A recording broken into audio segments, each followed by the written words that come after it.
చూడండి, కొన్ని కథలుంటాయి, అవి ఎప్పటికీ నిలిచిపోతాయి. అలాంటి ఓ జీవితం గురించి, ఆ జీవితం మనకిచ్చిన ఓ గొప్ప సందేశం గురించి ఈరోజు మనం మాట్లాడుకుందాం. ఇది దయ, ప్రేమల గురించిన కథ. కాని ఒక్కరి జీవితం మనందరికీ ఎలా పాఠం నేర్పగలదు? అవును కదా? సరే, ఈ ఆలోచనతోనే మనం ఈ కథలోకి వెళ్దాం. సరే, ఈ కథ ఎక్కడ మొదలైందంటే, ఒక చాలా సాదాసీదాగా కనిపించే కానీ చాలా ముఖ్యమైన ఒక సంఘటనతో. ఈ ప్రయాణం మొదలైంది బేత్లెహేం అనే ఒక చిన్న ఊరిలో. అక్కడ ఒక పశువుల పాకలో మేరీ, జోసెఫ్లకు యేసు జన్మించాడు. ఆ రాత్రి అంతా ఎంతో ప్రశాంతంగా ఉంది.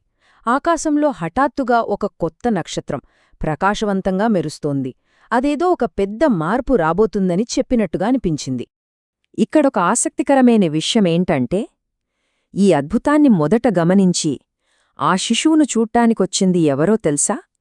ఒకవైపు చాలా సామాన్యంగా బతికే గొర్రెల కాపర్లు, మరోవైపు ఎంతో దూరం నుంచి ప్రయాణించి వచ్చిన జ్ఞానులు. కాలం గడిచింది, ఆయన పెరిగి పెద్దయ్యాడు.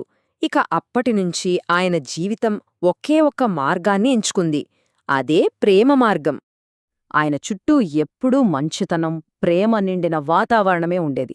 బహుశా ఆ అనుభవమే ఆయన ప్రపంచానికి ఇవ్వబోయే గొప్ప బోధనలకు ఒక బలమైన పునాది వేసిందేమో.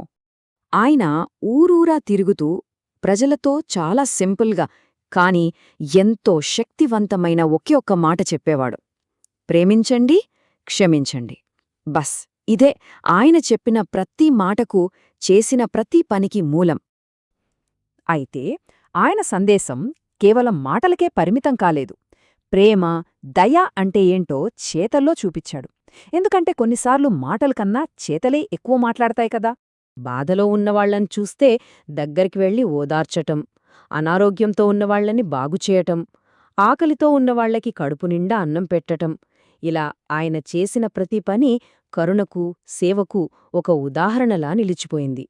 అయితే ఎంత ప్రేమను పంచిన దారిలో కూడా ముళ్ళు తప్పలేదు. ఇక్కడినుంచే కథ ఒక ఊహించని తీవ్రమైన మలుపు తీసుకుంటుంది. చూడండి, అందరూ ఆయన మాటల్ని ఒకేలా అర్థం చేసుకోలేదు. ప్రేమ, క్షమించడం లాంటి మాటలు కొందరికి అస్సలర్థం కాలేదు. మరికొందరికైతే తమ అధికారానికి ఎక్కడ దెబ్బ తగులుతుందోనన్న భయాన్ని పుట్టించాయి. దీంతో ఒక పెద్ద సంఘర్షణ మొదలయ్యింది.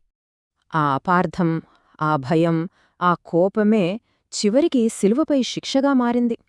ఇది ఆయన జీవితంలో ఎదుర్కొన్న అన్నిటికన్నా కఠినమైన పరీక్ష.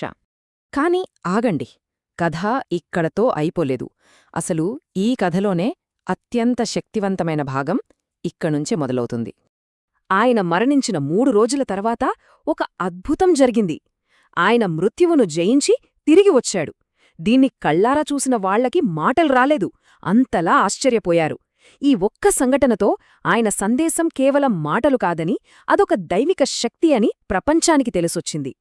సో, చివరిగా ఆయన జీవితం మనకు నేర్పిన పాఠాలేంటంటే చాలా సింపుల్.